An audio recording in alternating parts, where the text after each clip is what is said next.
Buenos días, profesor. Ya están en la regadera. Necesidad. Como primera pregunta,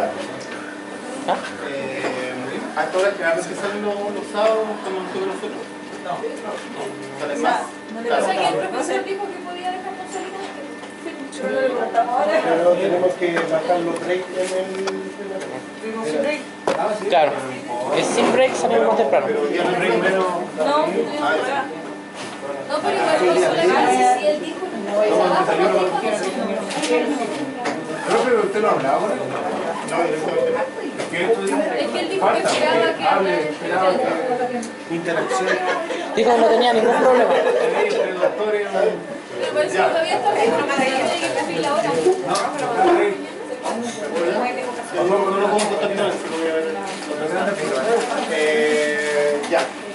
Entonces, hoy día lo que podemos hacer de nuevo es hacer una tirada larga de 1 hora y cuarto más o menos.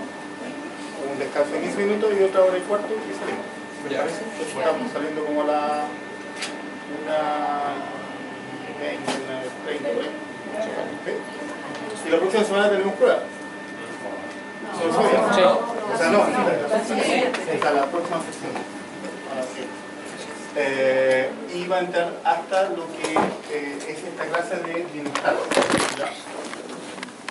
Para que la segunda hora, no sé si lo reconocer también esta vez, pero es solamente el bienestar. Y habíamos quedado, ustedes ayúdenme, habíamos visto esto. Sí. Sí. Hasta por aquí. ¿O más? No. Lo dejamos aquí probablemente. Esto lo vimos también. Sí. Tema de la evolución y todo. Para retomar entonces el tema, porque no nos vemos hace harto tiempo, como 3 semanas, ¿no? No. 3 semanas. Ah, sí. Y el feriado. Hubo un feriado y después ya teníamos. Sí, teníamos taller. Quiero empezarlos a motivar para hablar, así que ¿quién se atreve a acordarse y a decir qué es lo que es el bienestar animal? Fisiológico, mental. Es Un estado. Es un estado, muy bien. Ya tenéis ganada la nota ahí en la prueba de 2 semanas más que va a estar ahí. Defina el concepto de bienestar animal. ¿Es un estado? Sí. ¿Qué va? Fisiológico, físico. Ya, pero más amplio ya. ¿Ah? Pero más amplio ya. El estado en que se encuentra, seguro, un animal en relación a sus intentos por controlar su medio ambiente, interno o externo. Y que es medible, que es cuantificable y todo eso. Entonces ahora vamos a comenzar directamente con lo que es bienestar en peces de producción. Y eso es importante decirlo porque aquí se ha trabajado harto, pero se ha trabajado desde un punto de vista de producción. O sea, lo que interesa es ver aquellos indicadores o mediciones que estén relacionados con la producción. Y vamos a hablar algunos que por eso mismo se han caído. Y el tema partió unos 20-25 años atrás con los trabajos derivados de memoria, aprendizaje, las conductas sociales que tienen los peces y el tema del dolor, emoción y sentimientos también, que es lo último que se está trabajando en bienestar de peces de producción. Y esto lo hemos visto, no lo hemos conversado, ¿cierto? Sí. Creo que eso se refiere a memorias de pregrado y posgrado. ¿De memoria? Sí. No, la capacidad de memoria del Del pez. pez.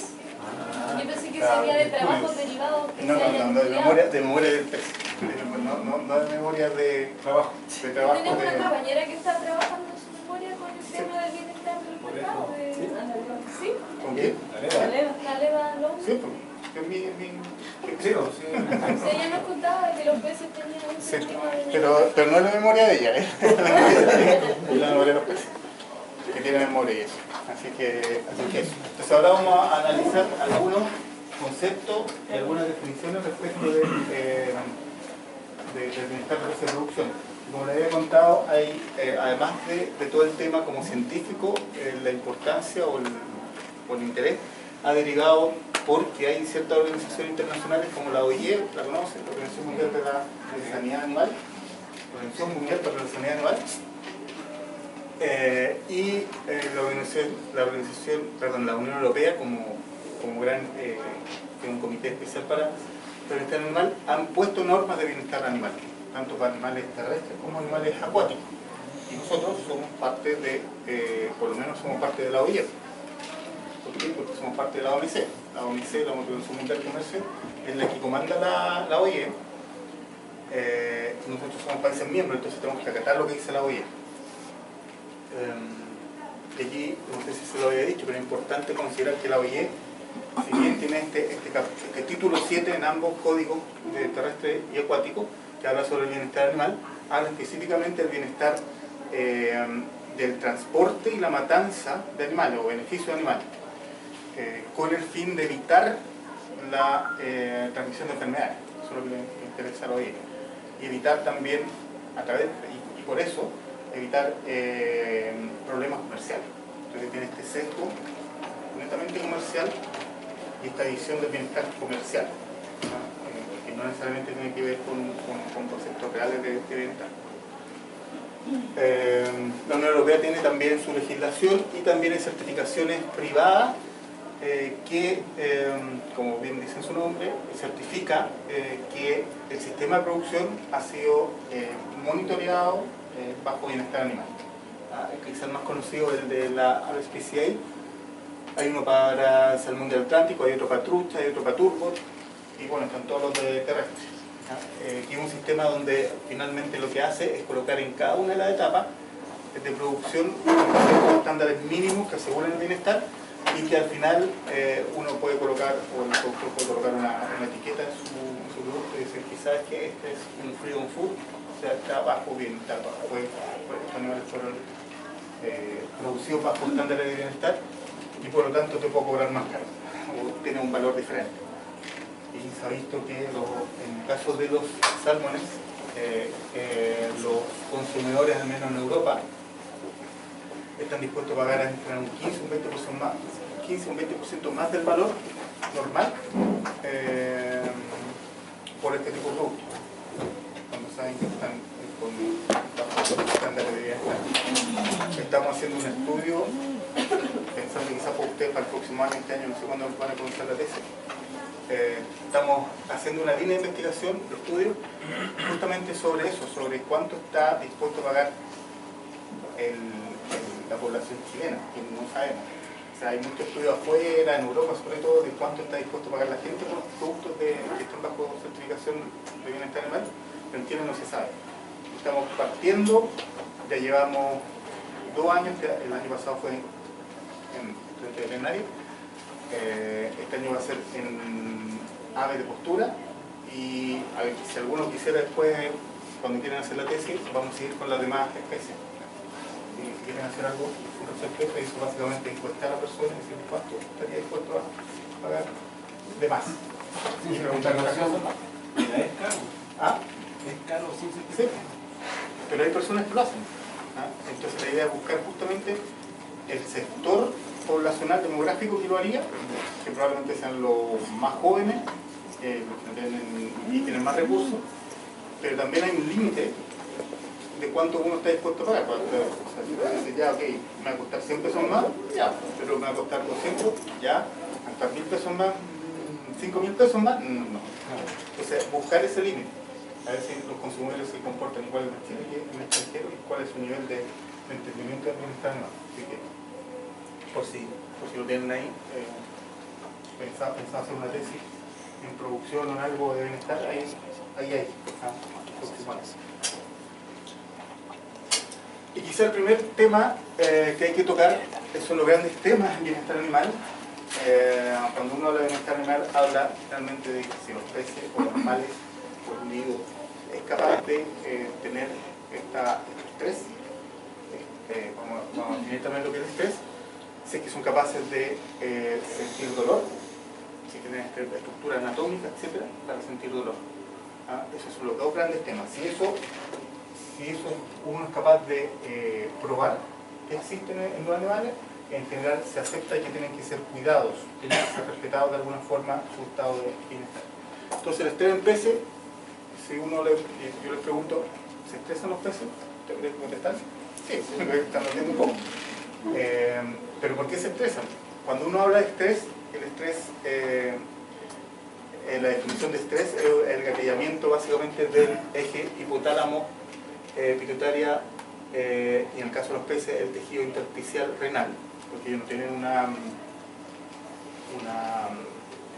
una glándula adrenal propiamente tal como los mamíferos, sino que está metida entre el riñón.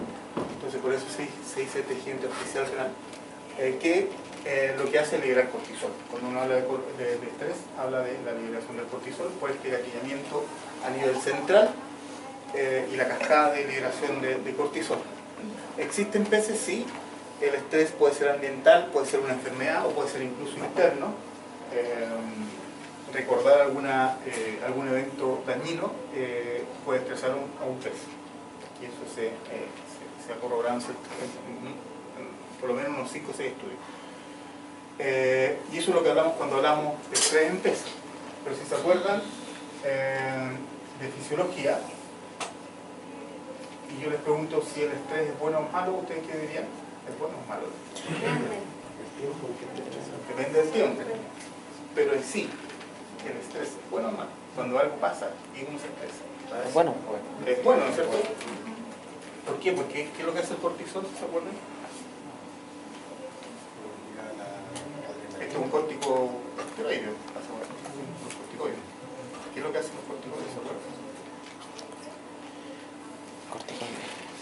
Baja la inflamación. La función principal del cortisol cuando uno está estresado. Liberación de catecolaminas. Ya, liberación de catecolaminas. ¿Cuáles son las catecolaminas? Adrenalina. Adrenalina, ¿no es cierto? Epinefrina. Adrenalina. Histamina. Y ahí hay otra cosa más que hace. Y que por eso es bueno, porque en un estrés uno necesita estar así, con esa condición. La adrenalina, ¿qué es lo que hace? Aumenta el ritmo cardíaco, el consumo cardíaco, ¿no es cierto? Preparando para la huida o para una acción que tenga que ver con ese estrés, ¿no es cierto?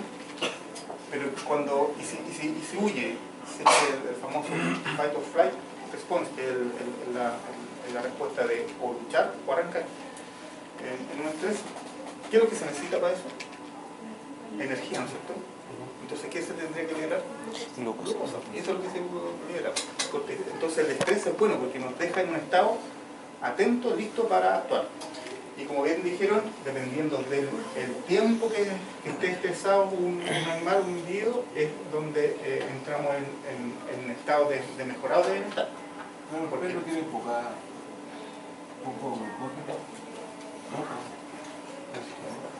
Y sobre todo los de producción que están dándole por dieta. Tiene mucho tiempo. Tienen mucho. Mucho. Porque el estresarse libera también No tanto histamina. Son básicamente Catecolaminas. catecolamina y glucosa. por eso.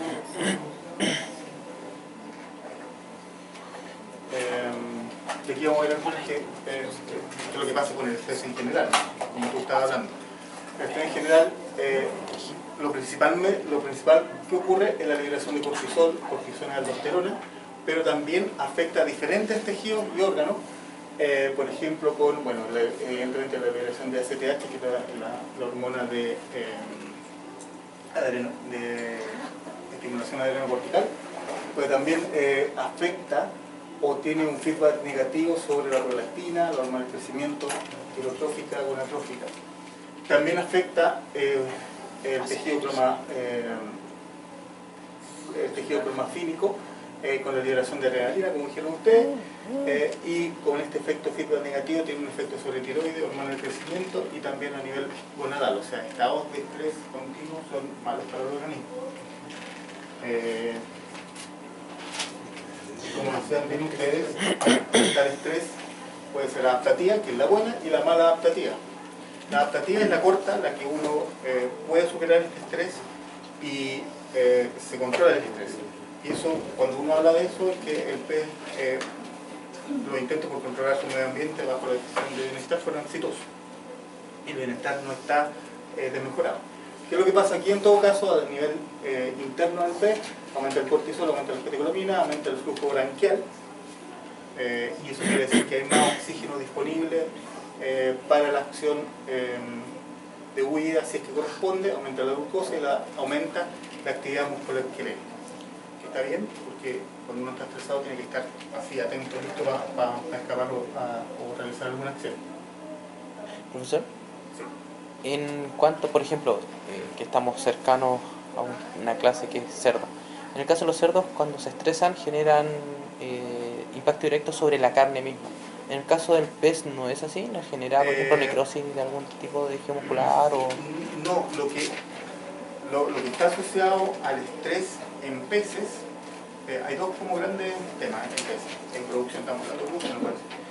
Uno, que si estamos en la producción y no estamos listos para faenar, lo que pasa si es que está aumentado, si es que está prolongado el estrés, es que cambia el pH básicamente a nivel muscular. Claro, asociación metabólica.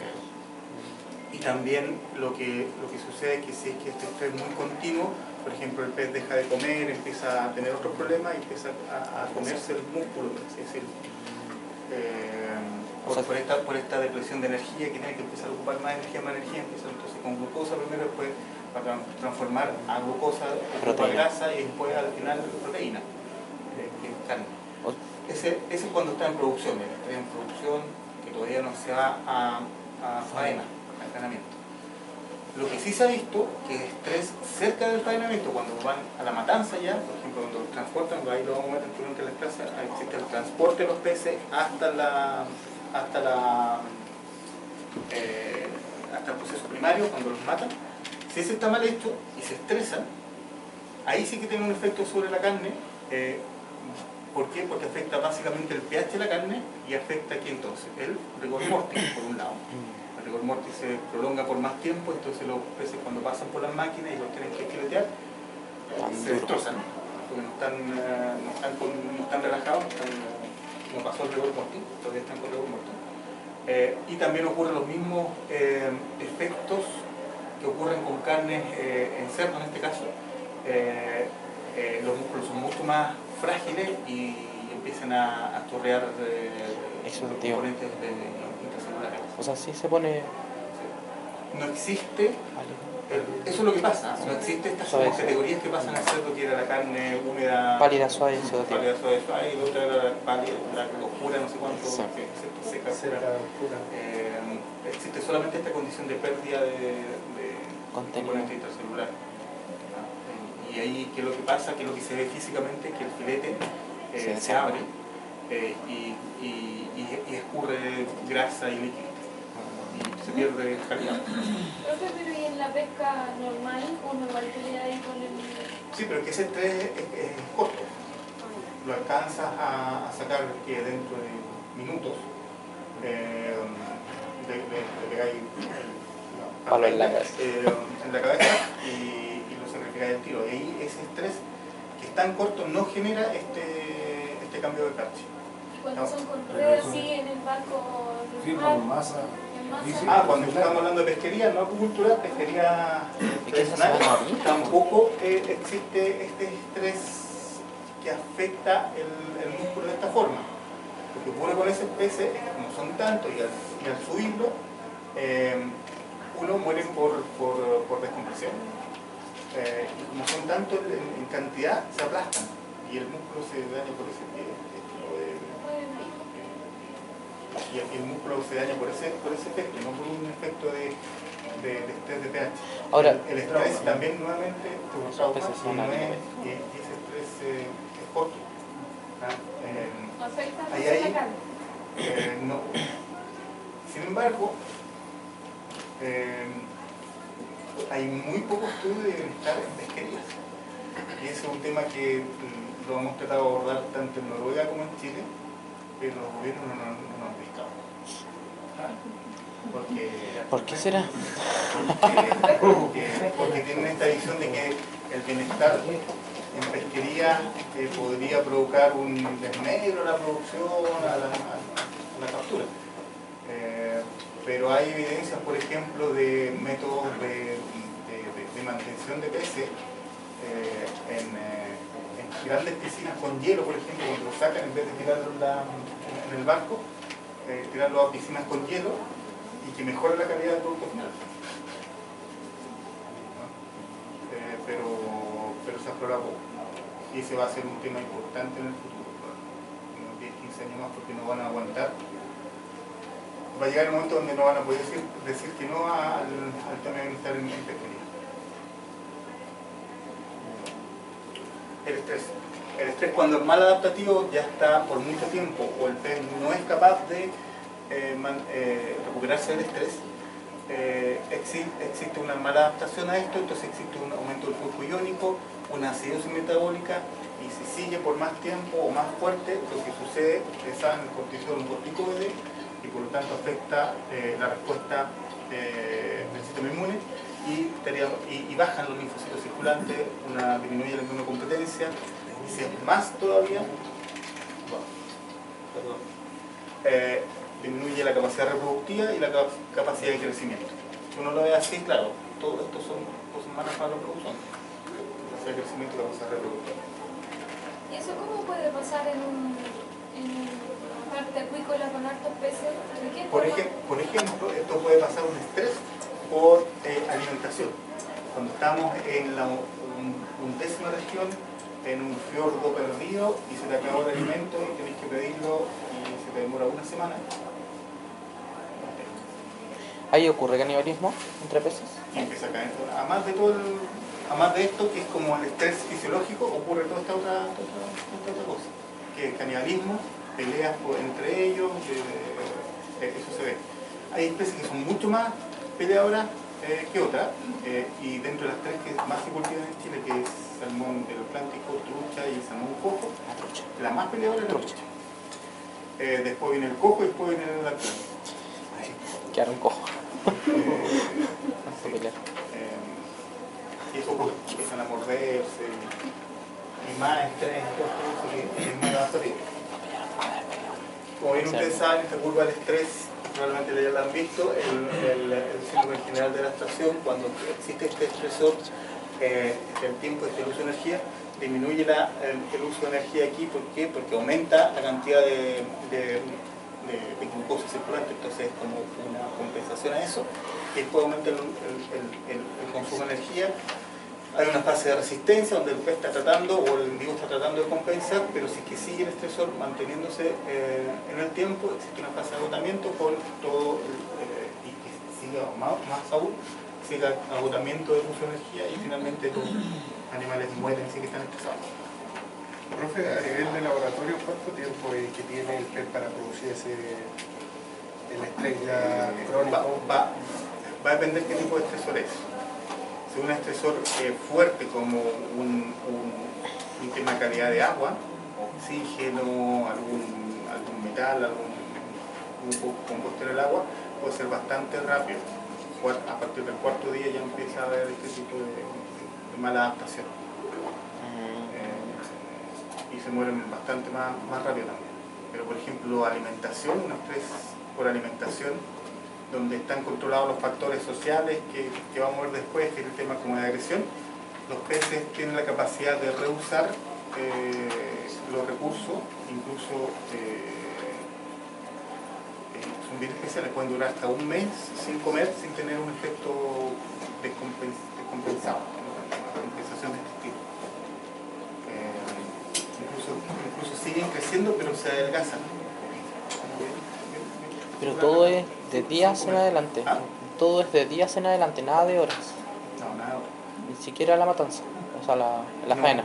No, la faena, cuando veamos faena, en matanza, cosecha y matanza, se van a dar cuenta que en realidad, desde que uno dice ya voy a empezar la cosecha y la matanza, son más o menos, hasta que ocurre la matanza, la muerte del animal, son más o menos 5 o 7 días. ¿Por qué? Porque tienes que ayunarlo por lo menos unos 2 días para el transporte. El transporte, en el mejor de los casos, te va a durar un día completo.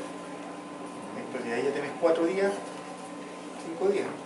Las jaulas donde se producen no se hacen todas al mismo día, entonces comienza más al final, o sea que termina, probablemente tenga 14 días sin comer, hasta que mueren. Entonces,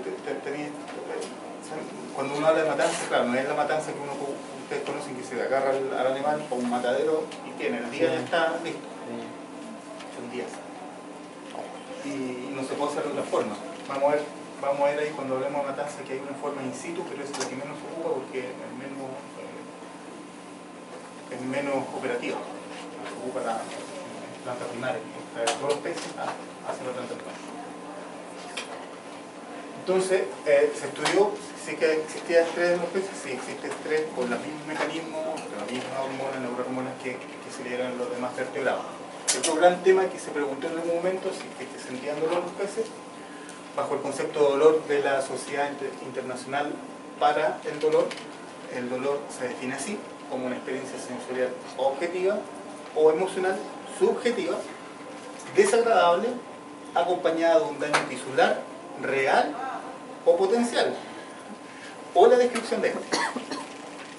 Para colocarlo en el caso más extremo, por así decirlo, donde el dolor es casi como imaginario, por así decirlo. ¿Qué es lo que la ISP? En la Sociedad Internacional para el Dolor, para el estudio del dolor. Cuando yo les digo a ustedes tratamiento de conducta. ¿Vos tenés algún tratamiento de conducta? Lo viene al tiro, eso se considera dolor, ese es como el caso extremo. El caso más normal desde el punto de vista como el veterinario es, por ejemplo, un corte en un pez, un daño en la aleta o un corte o un daño físico. A eso, evidentemente, sería provocar dolor, porque es objetivo, desagradable, con daño tisular. Pero también está todo esto otro, este otro concepto del dolor. Y ahí está la pregunta: ¿tienen dolor los peces? La respuesta Sí. evidentemente sí, sabemos que tienen dolor, pero ¿por qué y cómo llegamos a esa definición o a esa decisión? Al comienzo fue súper difícil, porque lo primero que se hace es comparar anatómicamente las especies. Una especie tiene la misma anatomía que otra, uno dice ya, ok, tienen la misma estructura y por lo tanto deberían sentir dolor, estamos bien. Cuando vieron esto en los peces, se dieron cuenta que no tienen la misma estructura.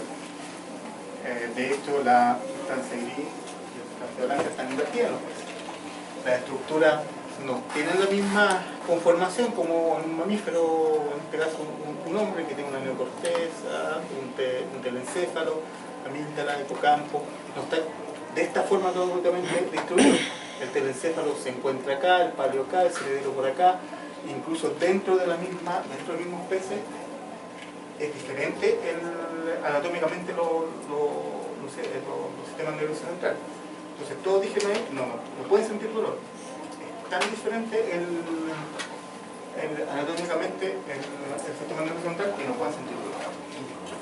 Hasta hoy incluso hay un investigador que todavía se basa en eso para decir si los peces no sienten dolor, es Rose.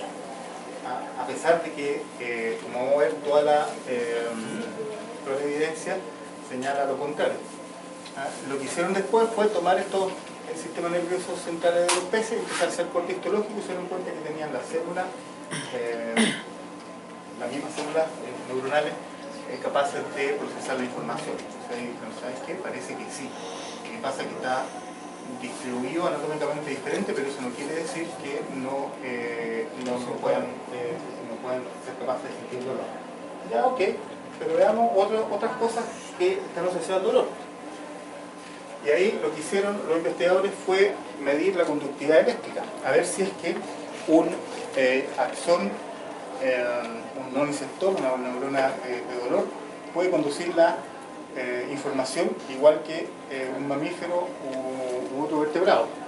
Entonces lo que hicieron fue hacer eso, medir la conducción, la velocidad de conducción, la amplitud del potencial de acción, la duración del potencial de acción y una relación entre ellos, y compararla con las demás especies. A ver si se dieron cuenta que efectivamente los peces varían entre 0,7 a 5,5, los ratones más o menos los mismos números, y así con los demás, 10, 90, 70, 89. Vamos a ver si es que ahí ya llevan 2 hoyos. 4 deberían ser. 0,8 hasta 2,4. Por lo tanto, la información no insertiva al menos la transmiten igual.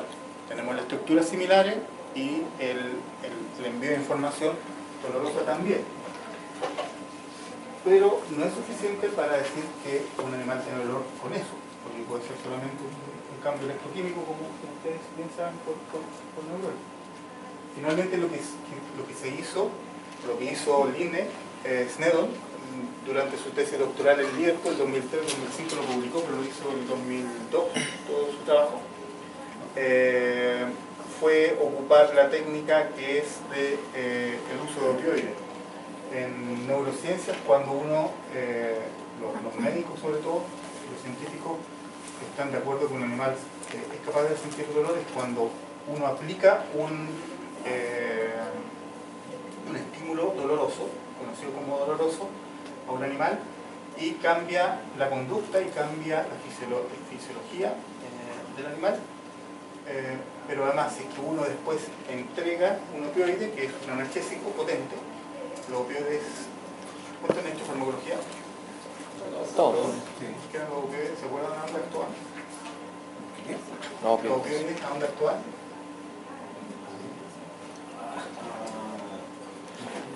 ¿Por qué están tan fuertes analgésicamente? ¿Por qué uno ocupa morfina o derivado de apomorfina? No me acuerdo. El sistema nervioso central, y se unen a receptores, ¿se acuerdan? Capa, mu, todo esto que son capa mu, que son directamente en neuronas. Y bloquean la transmisión, básicamente, neuronal. Por eso son tan potentes. Entonces, si uno ocupa opioide, significa que si es que existen estos receptores dentro del sistema nervioso central de la neurona, y se pegan ahí, debería existir una abolición de ese dolor desde un punto de vista neuronal. Y ese es, como lo llaman los neurocientíficos, el golden bullet. Si eso pasa, o sea, si es que uno aplica este estímulo doloroso y después aplica opioide y disminuye el dolor, no hay más dolor, es porque efectivamente un animal es capaz de sentir dolor. Y va a cambiar de nuevo su conducta normal y los valores fisiológicos van a volver a lo normal. Y eso es lo que dice Line, eso es lo que hizo Line Snedon en su estudio. Lo que hizo fue trabajar con trucha y le aplicó una concentración de ácidos en diferentes partes del cuerpo, en la boca y también en otras partes del cuerpo, que se sabe dónde hay terminales nerviosos, histológicamente se conoce que ahí están. Y primero midió la conducta que tenían estos peces y vio que los peces empezaron a mover más el opérculo, a moverse abajo del estanque, tratar de tocarse la barbilla donde tenían este estímulo doloroso, nadaban mucho más rápido, un cambio de conducta. Y además tomó estos parámetros de estrés y otros parámetros asociados al estrés y vio que también variaban. Okay. Y después lo que hizo fue entregarle los opioides en el agua y se vio que todo esto cambiaba a lo normal. Y con eso quedó saldado el tema del dolor en peces. Entonces cuando le hablan de dolor, ese es como el camino que hay que hacer para determinar si un animal es capaz de sentir dolor o no. Entonces ahí vienen todas las preguntas después. Ya, ok, los peces son capaces de sentir dolor. Un molusco, un crustáceo, nada de hecho de todos estos estudios que se han hecho con otras especies no se han hecho. Entonces queda mucho por explorar. Y lo otro también que fue apoyando todo este tema del dolor es que hubo un estudio en Canadá, un par de estudios en realidad en Canadá, donde lo que hicieron fue pescar salmones en el río, pesca recreativa. Agarraron al salmón, le colocaban un tag de GPS, como lo típico de la hora que está de moda el tema de la identificación de los perros y gatos. Igual, se colocaba dentro de la cavidad abdominal, pero con GPS, que saben que ahora hay sistemas súper buenos tecnológicos para hacer eso. Y pudieron seguir al pez donde se movía en el río después. Y se dieron cuenta que esos salmones estaban, eran truchas en realidad porque pueden vivir en el río por más tiempo, lo que hacían era pasar por el río y cuando se acercaban a la zona donde habían sido pescados, la habitaban, se daban una vuelta, ¿sí? Y eso pasó, siguieron por 2 años, y hasta por 2 años todavía las truchas evitaban el lugar donde habían sido tomadas. Entonces hay una memoria también respecto de un evento doloroso. Una memoria bastante más larga de lo que uno podría pensar.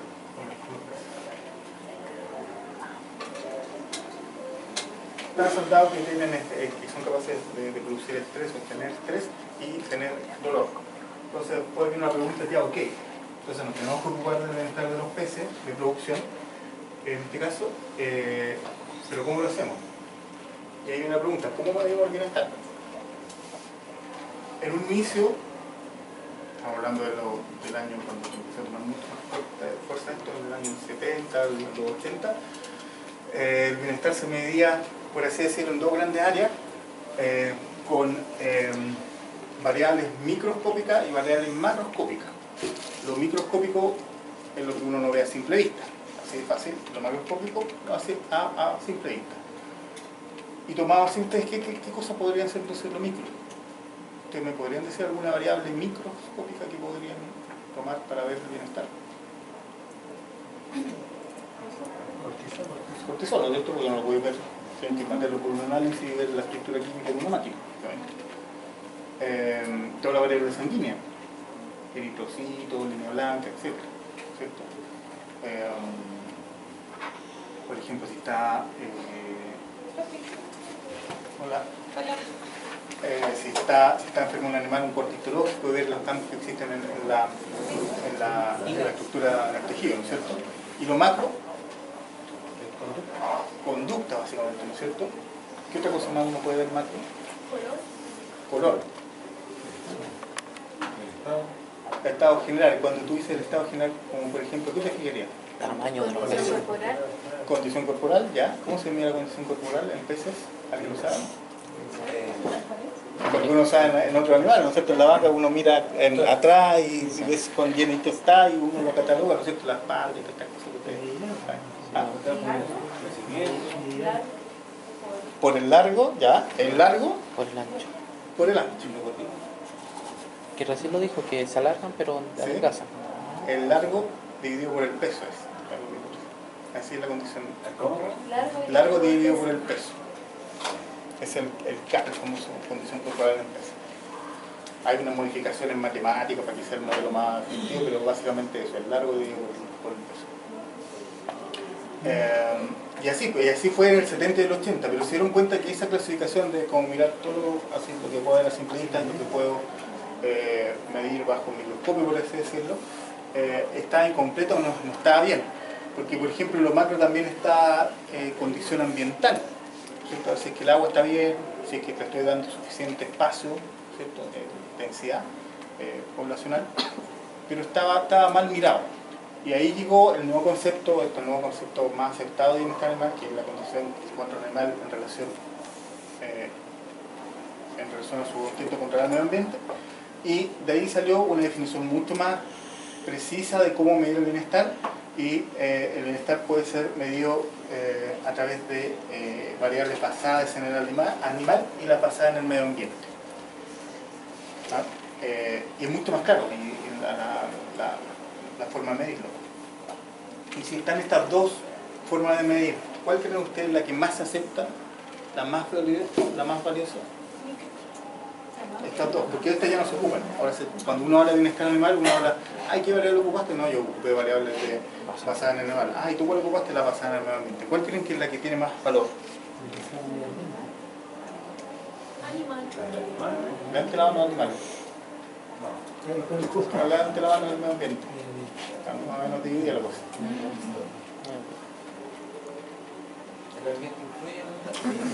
No, es todo lo que está fuera del pez. Es la basada en el animal.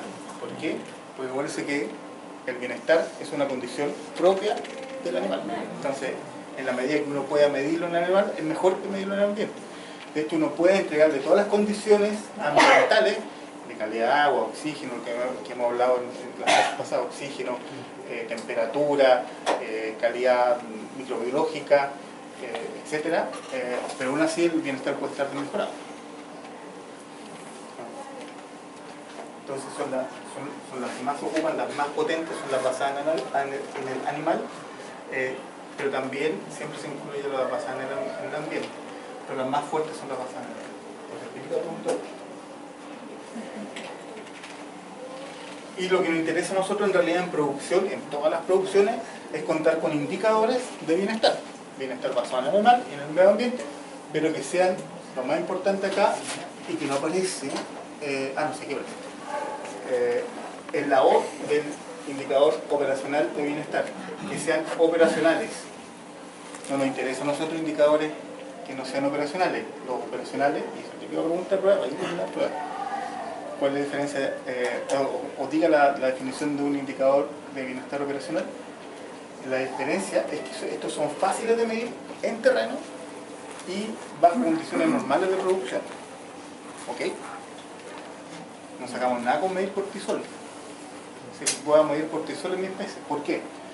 ¿Puede ser fácil de medir en terreno? Sí, puede ser en un día calmado, un verano, eso, 2 o 3 semanas que hay bonito clima en el sur. Uno puede ir, agarrar el pez, tomarlo dentro del tiempo que corresponde, que vamos a ver, para el tema del cortisol. Pero lo mandamos al laboratorio, tenemos que mandarlo al laboratorio, y nos demoramos todo el día en que llegue al laboratorio. El laboratorio lo toma, tiene que hacer la medición de cortisol, se demora otro día o 2 días, y después al cuarto día tenemos los resultados.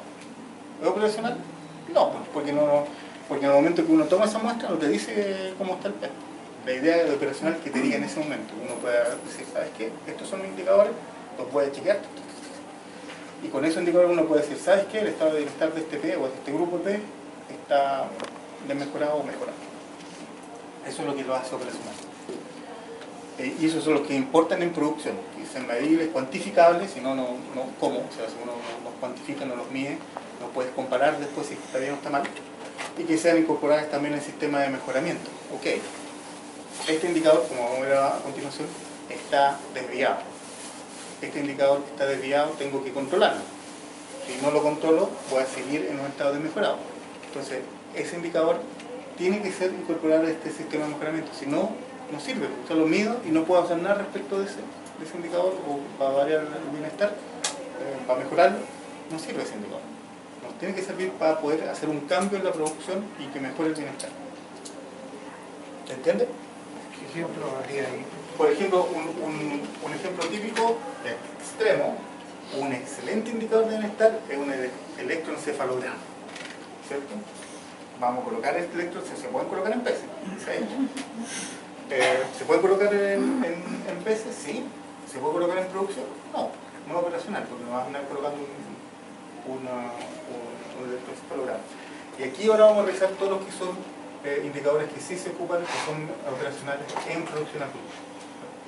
Importante decir eso porque no quiere decir que los otros, el electroencefalograma o el cortisol, que vamos a hablar también, sean malos, sino que no son operacionales, no nos sirven para la producción, para hacer un cambio en la producción. Y aquí tenemos entonces indicadores, por ejemplo, de daño físico o deformidades, en donde uno puede tener este que es daño en boca o deformidad en boca, y uno puede categorizar 0, no hay daño en boca. 1, la boca está ligeramente dañada.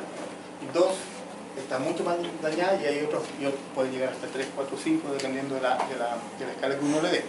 Entonces esto es medible. Entonces uno puede medir 30 peces, hacer un muestreo de 30 peces, ver cuántos de estos tienen esta lesión, y decir, ¿sabes? De los 30 peces, los 30 están con un estado 2. Entonces algo le está pasando. ¿Por qué está dañado un pez en la boca?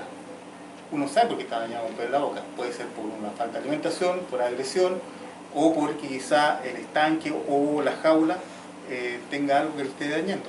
Entonces, ¿puedo hacer algo respecto a eso? Sí, le cambio la alimentación, voy a la jaula, la reviso, o al estanque y limo la parte que está dañada, etc. Eso sí, son operacionales. Y lo veo al tiro. Uno puede medirlo en los peces. Deformidades, 0, 1, o 2, o 2 o 3. Por ejemplo, esto se dio harto en la acuicultura, tanto en Noruega y en Chile. esta es una enfermedad que le llaman el screamer disease, la enfermedad del grito en los peces.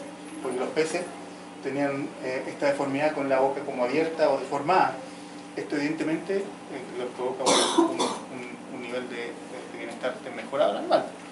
¿Por qué? Porque no puede realizar una adecuada ventilación cuando lo vimos en anatomía, como ventilaban los peces, abrían, cerraban y con fuerza expulsaban para afuera para sacar y hacer un cambio gaseoso. No pueden comer bien, no pueden tragar bien, entonces un estado mejorado de bienestar.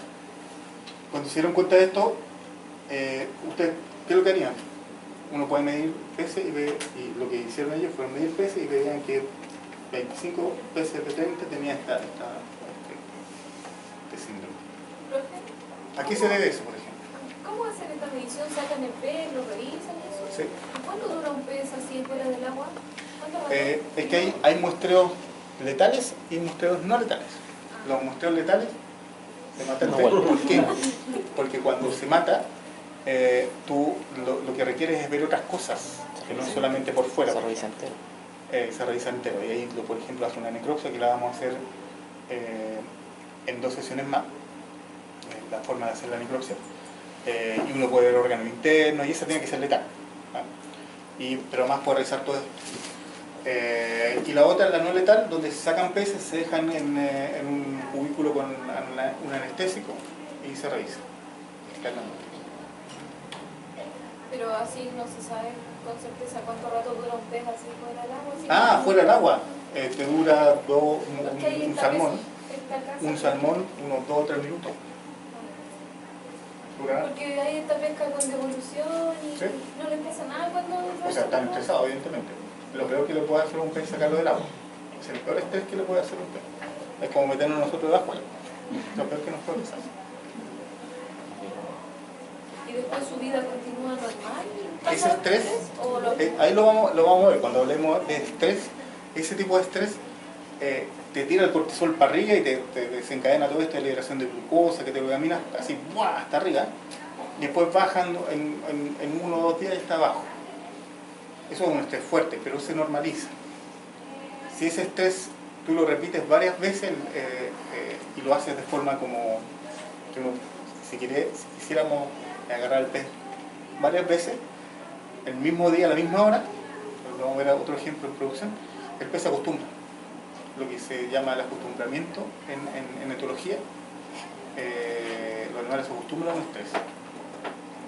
Si es que ese estrés no es muy fuerte, un estrés como de captura es fuerte, siempre va a ser fuerte, pero estrés menos fuerte que eso se acostumbra y el nivel de cortisol baja. Entonces por eso el cortisol es malo, porque a veces uno toma un nivel de cortisol y puede que esté acostumbrado más que nada. Y referente, por ejemplo, cuando los pescan, los sacan con el anzuelo, se sacan la foto todo ese rato, después el anzuelo les daña y Sí. lo vuelven al agua. Sí. Una tontera. Si me preguntáis a mí, y esto vamos como del tema de bienestar animal y una posición ética y moral, que no vamos a hablar la cosa pasada, que no tiene que ver inicialmente con el bienestar animal. Si me preguntan a mí, si tú vas a hacer eso, vas a hacer una pesca recreativa, lo más, es una opinión personal, lo que se debería hacer para honrar la vida de ese animal es comercio, matarlo y comercio. No volverlo. ¿Por qué? Porque el estrés que va a tener después de todo esto va a ser mayor. Evidentemente el estrés mayor es la muerte, pero después de la muerte el animal ya no hay bienestar. Después de la muerte no hay bienestar. Pero es una cosa personal. Ya, volvamos a esto. Daño físico, deformidades. Si usted se encuentra con esto y se hace un análisis de 30 pesos, 100 pesos, 15 pesos, lo que sea, se da cuenta que todos están así. ¿Y por qué es operacional? Porque uno lo ve rápidamente y lo cuantifica. Uno sabe las causas de esto. ¿Qué causa podría ser? Ustedes ya deberían ser capaces de pensar en una causa de una deformidad. Peleas ¿Pelea? ¿Qué te causa esto? que se rompan. Eso es un daño físico que rompa la mandíbula y quede así. Ya, puede ser. Pero los 30 veces hacen todo peleas. Medio raro, ¿no es cierto? Está bien. Genético. Genética. Ese es uno de los grandes puntos de todas las enfermedades. Hay un componente genético importante, cierto. ¿Qué otro más? Otra cosa. ¿Qué otra cosa podríamos colocar? No, sí parece que se Porque ustedes saben que Hay mucho volumen de peces. ya, y eso Hay que, poco espacio. ya, y eso que causaría, ¿cómo causaría eso? Un choque, no sé. Por lo mismo que dijo tu compañera, ¿cierto? Déficit óseo por alimentación, déficit Nutricional, óseo, ¿cierto? nutricional por alimentación. La alimentación, ¿cierto? Más que, sí, alimentación asociada a la nutrición, básicamente. Y efectivamente ese mismo análisis hicieron los investigadores y dicen, ya, ¿cómo analizamos esto? Lo más probable es que sea o genético o nutricional. Vamos a ver qué es lo que está pasando. Analizaron esto, hicieron análisis de alimentos y se dieron cuenta que efectivamente hay un desbalance entre calcio y fósforo, por un lado.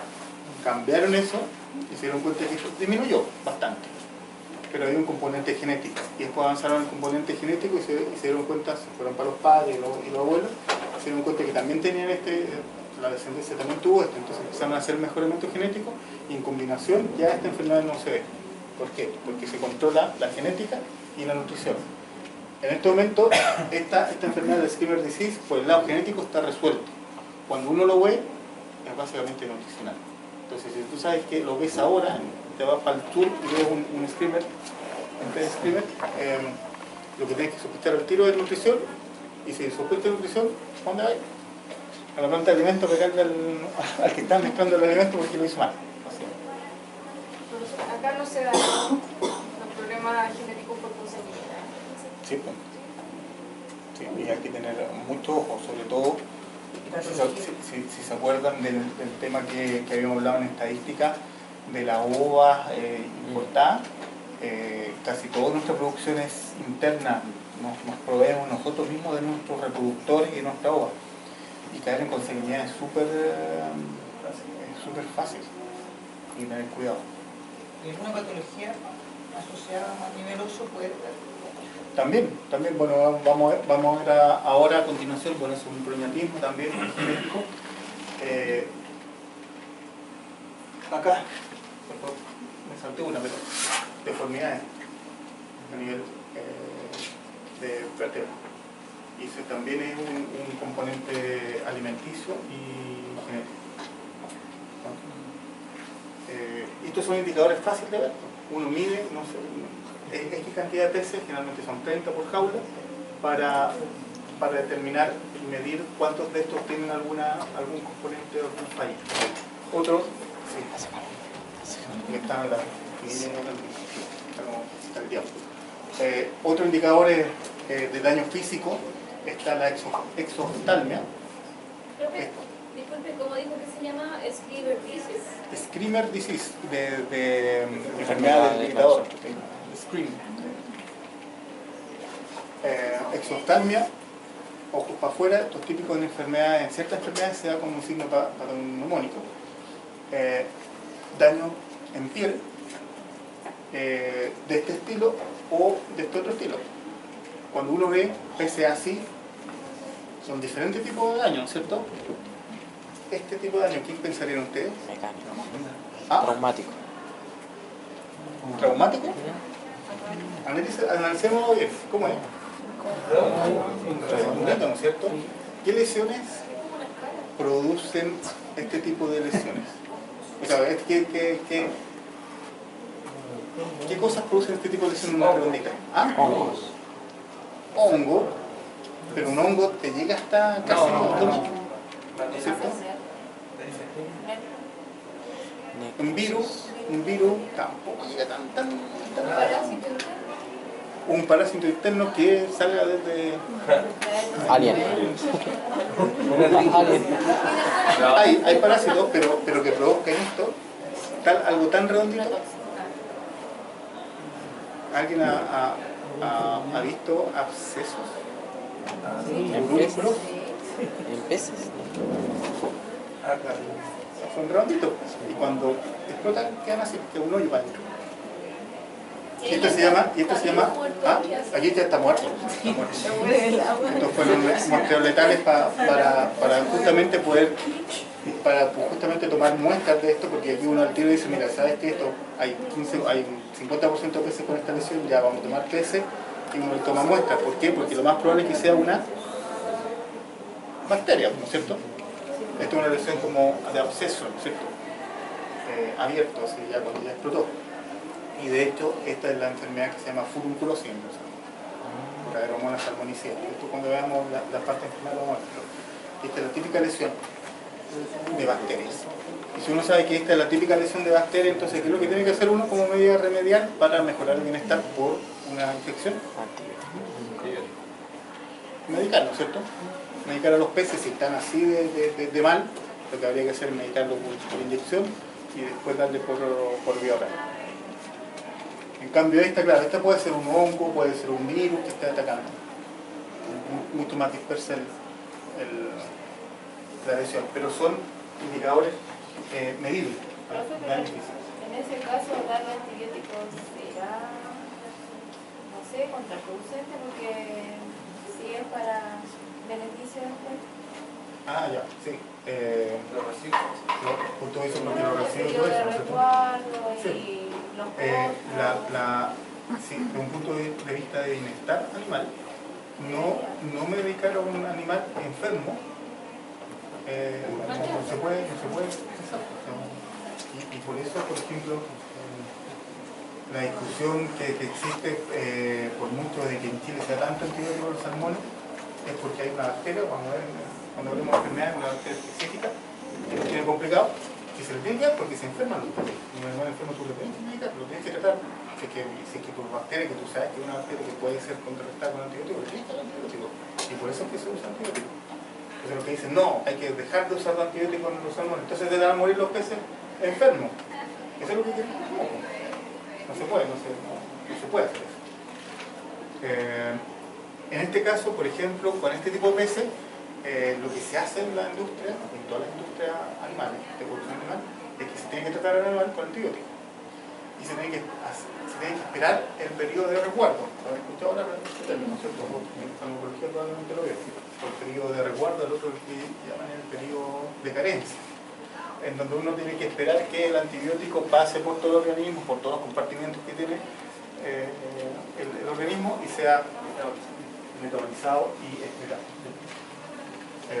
Hasta niveles máximos permitidos, porque hay algunos que se permiten. Oxidrociclina se permite 1000 ppb, 100 ppm en músculo, en leche, en músculo cánico. Más allá de 100 no se permite. Hay otros que son 0.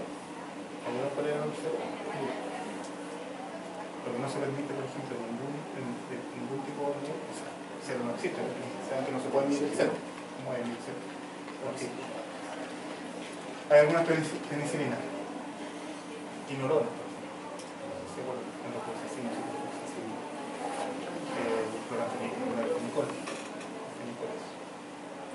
¿Por qué? Porque tiene una connotación con salud humana directa. Y cuando se tratan estos con los medicamentos, ¿están todos juntos? ¿Hacemos la separación de los que están enfermos? Entonces, igual los otros van a estar contaminados. Eso es el problema de producción acuícola, que tenemos en una jaula, a veces tenemos 2.000, 3.000 peces y no los puede separar. Entonces, por eso es tan desafiante, por ejemplo, enfermedades en peces, porque tenemos esa condición. Y en general la forma más fácil de dar el medicamento por vía oral. Sacar el pez, expresarlo, colocarle una inyección que te va a durar una semana de duración, en el mejor de los casos, la oxidrociclina. Es complicado. En la pura sacada quizás se te mueren los peces que están más débiles. Entonces es el desafío por el lado de salud. Pero volviendo a lo que es bienestar y volviendo a lo que son indicadores, estos son indicadores rápidos, medibles en terreno. Y asociados a causas específicas, y por lo tanto uno puede ir a esas causas específicas, tomar medidas remediales y mejorar el estado de bienestar de los peces. Es lo que nos interesa. Otro tipo de daño físico o deformidad es el daño en aleta, quizás uno de los más ocupados en la agricultura, el salmones, el daño a aleta dorsal o de aletas en general, donde uno ve cuál rodillo está. Esta es una aleta bonita, esta con un grado 1, grado 5, y así para las demás aletas.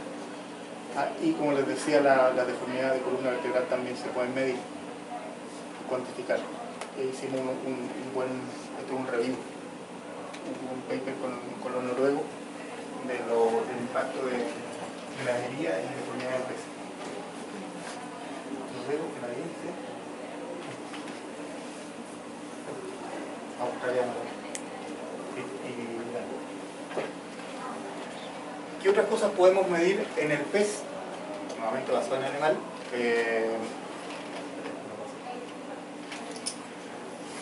No, es solamente lo podemos medir en el animal que sea rápido operacional.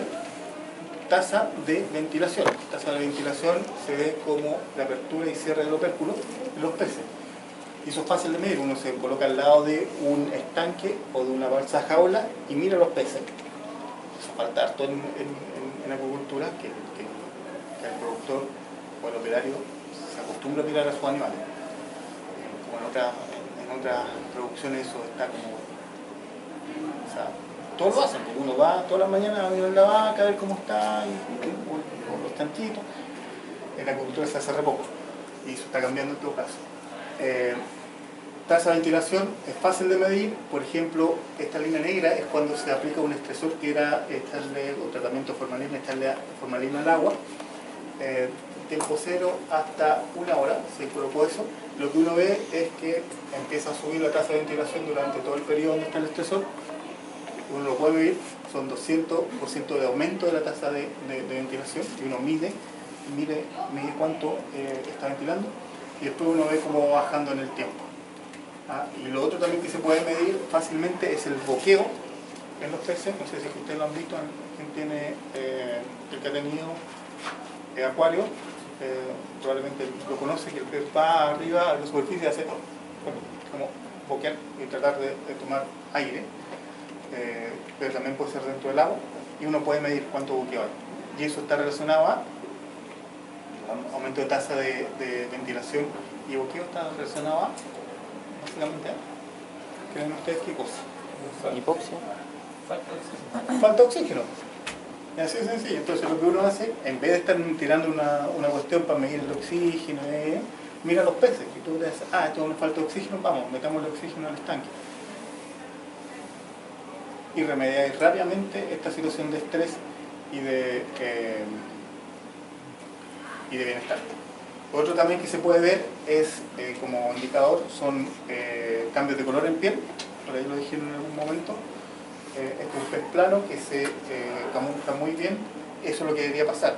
Si este pez no se camufla y tiene un color blanco o diferente, le está pasando algo. En los peces enfermos, por ejemplo, en los salmones, seguramente, dejan de ser este típico plateado y se colocan más oscuros. Entonces uno ve y puede agarrar 20 peces y medir esos 20 peces y ver cuántos están con cambio de color más oscuro, y probablemente están enfermos. Lo otro que se puede medir son las conductas, como bien decían ustedes. Una conducta típica anormal, que se considera normal, es que nado en círculo. Nado en círculo, como se aprecia en esta foto, de los salmones. ¿Por qué? Porque esto se considera una estereotipa. ¿Han escuchado hablar del término estereotipa o estereotipo? Sí. ¿Qué es la estereotipa? Lo que no lo han escuchado. Son conductas estereotipadas. ¿Y qué es una conducta estereotipada? Una conducta anormal a la especie y que no tiene ningún beneficio personal. Una conducta diferente a lo normal de la especie y que no tiene ningún beneficio. Que no tiene ningún beneficio para el pez, aparente para el pez, ¿no es cierto? ¿Se relaciona con el estrés? Está relacionado con el estrés, siempre lo relacionado con el estrés. Esta conducta, en círculo, en peces se conoce como una estereotipa, una conducta anormal, que no tiene ningún fin último. Está asociado al estrés porque se asume que están frustrados, tienen un grado de frustración los peces y no pueden hacer la conducta normal, que es nadar libremente. Y se considera una desviación anormal en contra del bienestar. Actualmente, y esto es como anexo, fíjense con el tema de que las estereotipas son malas, pero actualmente, esto es como parte para que lo tengan presente, ¿verdad? Algunas estereotipas se están viendo que en realidad son conductas que no son en realidad negativas en términos de bienestar, sino que son conductas adaptativas que incluso permiten disminuir esta frustración. En vez de estar frustrado, empieza a hacer esta estereotipa y disminuir los niveles de cortisol, disminuir un montón de otras cosas. En algunas especies, en algunas estereotipas, no en todas. En general, siempre es negativo para el animal. Y esta es una conducta estereotipada en salmón. Esa foto igual da la sensación que el buzo que está ahí. Sí, no, pero es para graficar. Yo tenía una foto real de salmón, pero eso se ve Pero es como nadar en círculo. Y es nadar, ojo que es nadar, porque en estanques, los que no sé si es que han estado alguno en piscicultura, en estanque uno coloca, son redondos, y el agua va circulando así, entonces los peces se colocan en contra de la corriente, y se colocan estáticos, entonces mantienen la posición, ¿no es cierto? Pero cuando estos empiezan a girar en contra de la corriente es porque están más allá, ejerciendo más fuerza, ¿no es cierto? Y esa es la estereotipa. Cuando realmente están nadando en contra de la corriente en estanque. ¿Qué debería ser lo normal que siguiera el flujo de la corriente? No, lo normal, espérate, que por eso después cuando lo dije, lo pensé, se lo voy a tener que explicar. En estanque es normal que vayan en contra de la corriente hasta que están preparados a ir al mar. En salmones, estamos hablando de salmones. ¿Por qué? Porque cuando están preparados a ir al mar, lo que hacen es cambiar, pensando en el río, piensen en el río, cambiar y se van por el río abajo. Pero cuando no están preparados, y cuando están preparados están mortificados, como vimos en la clase, tienen que mantenerse en el río, y para mantenerse en el río están siempre en contra de la corriente. No quiere decir que estén nadando hacia arriba, sino en contra de la corriente, manteniéndose ahí en la posición. ¿Entiendes? Amén.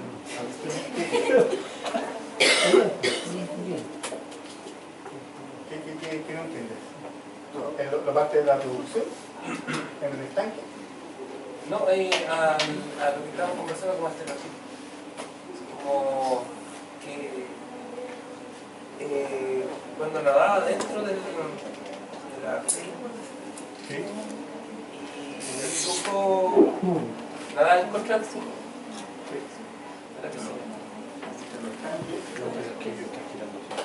Y este es el mar.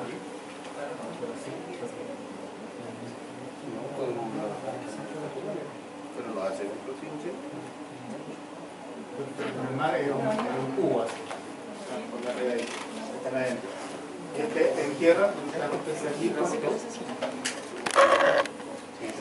Esperando la máquina. y hay un tubo acá en el medio, y lo vamos a ver ahora cuando empecemos a hablar de la producción vegetal, son en el medio, y por aquí se va el agua. Entonces el agua entra y está dando vueltas siempre en contra de los sistemas para la transición, ¿no es cierto? Entonces los peces están al revés, van para el otro lado. ¿Ya? Eso ocurre, o sea, nada, los peces de conducta en contra de la corriente en agua dulce hasta que están preparados para ir a agua de mar. Cuando cambian agua de mar, de hecho es una conducta que uno debería esperar, los peces se dan vuelta y empiezan a dar a favor de la corriente. Es un indicador de hecho de que ya están listos para entrar a mar. ¿Ok? En mar, lo que hacen los peces es empezar a dar vuelta, como sale eso. Y es una conducta extractiva. Los peces cuando no tienen esta conducta, están nadando por acá, otro por acá, otro por allá, otro por acá. Bastante más. Se coloca ahí en la bacha jala al lado y ve los peces por todos lados. Cuando empiezan a dar vuelta, pues, ¿qué está pasando ahí? ¿Qué es más frecuente? ¿Ah? Lo más frecuente en realidad es lo normal. Pero estos son indicadores de anormalidad, por eso estamos haciendo los indicadores de bienestar anormal, por ejemplo. Y con esto terminamos con el tema del cortisol para el break. Para hablar bien del break, yo le había señalado que un estresor, estos son los niveles de cortisol, este es el tiempo. Si uno coloca un estresor, que en este caso es meter un palo en el estanque y moverlo, ¿qué es lo que pasa con los peces adentro de ellos? El cortisol aumenta rápidamente, se mantiene y después empieza a caer lentamente y dentro de un día más nos vuelve a la posición normal, al nivel normal de cortisol, a la normalidad. Y eso es la reacción de cortisol de estrés normal. Sin embargo, el acostumbramiento existe en los peces, al igual que en todas las demás especies, y por eso uno ocupa ese mecanismo de acostumbramiento en producción, en todas las especies, para disminuir el efecto del estrés. Y aquí se ve claramente el efecto del estrés, el del acostumbramiento en una trucha, cuando el estrés es repetido, y este estrés repetido es la actividad de limpieza. Si uno hace la limpieza del estanque una vez al mes, el nivel de cortisol sube a 90 y después baja lentamente hasta llegar a las 4 horas a nivel casi basal. Si uno hace esta actividad de limpieza, que es el estresor, una vez a la semana, la respuesta es mucho más baja. Pero si esta limpieza la hace una vez al día, la respuesta es mucho más baja. Entonces el cortisol no es tan bueno para medir estrés. ¿Por qué? Porque está este tema del acostumbramiento. Entonces si uno va a una piscicultura y mide cortisol, uno se podría encontrar en algún momento con este nivel y decir, uy, está súper estresado, o no está estresado, pero en realidad sí existe un estrés, pero está acostumbrado. La otra cosa interesante del cortisol, con eso sí que termino, es que para medir cortisol, ustedes saben que tiene que ser medido súper rápido, porque la liberación de cortisol es muy rápida. En mamíferos, al igual que en peces, vertebrados, en menos de 50 segundos ya está liberado. Porque tiene que ser rápido, un estresor tiene que ser así. Eso quiere decir que para medir el cortisol real, el basal, todo tiene que ser muy rápido. Y es correcto. ¿Eso pasa en peces? No pasa. ¿Por qué? Porque para medir el cortisol normal en un pez, o para medir el cortisol en general en los peces, hay que tomarlo. Y para tomarlo hay que tomar una quecha, que es como un asa, meterlo dentro del estanque, perseguir al pez, tomarlo, dejarlo dentro de un balde que tiene benzocaína, el anestésico, y esperar que haga efecto, sacarlo y tomarle la muestra de sangre en vena caudal. Eso en general no se demora un minuto, se demora más de un minuto. En el mejor de los casos uno se demora un minuto exacto, pero en general mucho más de un minuto. Entonces siempre los niveles de cortisol que uno toma están disparados. Y actualmente se toma cortisol, la forma que se está sugiriendo tomar cortisol es, ¿cuál pensarían ustedes? ¿Ah? No, pues está este problema de que independiente de cómo lo tomes, te va a salir como siempre medio alterado, porque la forma de tomar la muestra es... ¿Y el acostumbramiento? Ahora sí, ¿cómo se tomaría, cuál sería ustedes la medida de tomar cortisol? Así llegan a la misma conclusión de la persona que dijo, pero es que entonces si no podemos tomar cortisol en peces, ¿dónde lo tomamos?